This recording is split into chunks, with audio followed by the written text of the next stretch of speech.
Jacques here, working as a Christian pastor with one thought to help you do life well. According to Google, the average adult has around an estimated 35,000 choices they have to make each day.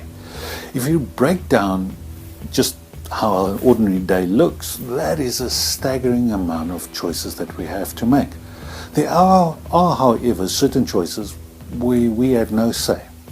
We cannot choose our gender, we cannot choose our looks, we cannot choose our family that we were born into, we cannot choose the day or the time period that we were born in.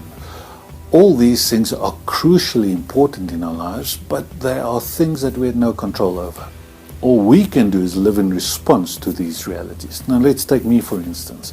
I'm a male. I was born into a specific family, but ultimately I get to choose what type of man I'm going to become. In God's family, it's similar. There are certain things that you have no control over, but you and I can choose how we live into response to these things.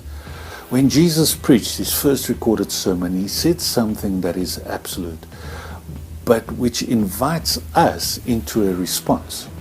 He said that you and I, if we are born into his family, are the light of the world and we cannot be hidden. You see, this is something that God says. It's not something that we have chosen, but it's something that he has said that is absolute. Whether we like to know it or not, he says we are the light.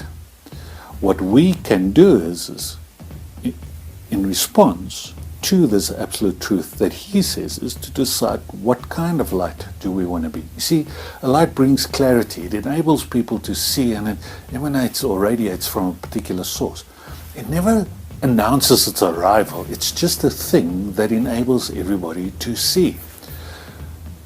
In the Bible, God created light. Jesus referred to himself as the light, and then he said, tag, you're it. You and I, we are now the light.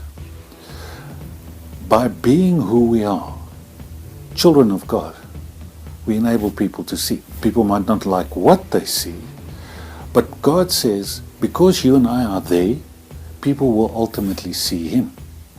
The only way to stop light is to hide it. If you cover it up, and that leads me to a very important but also bold question. And the question is this: are you in hiding? I'm not asking whether you're one of those in-your-face, turn it or burn it, condemning type of Christians that loves pointing out everything that is wrong. That's not what I'm asking. But I'm asking, are you known? Are you clear that you are part of the family of God? And are you about the family business? Or do you try and hide? I want to encourage you. Do not hide who you are. You are the light of the world. And if you stay in hiding, the people around you will not be able to see clearly. So be today who God says you are. Be a light and let it shine. See you soon.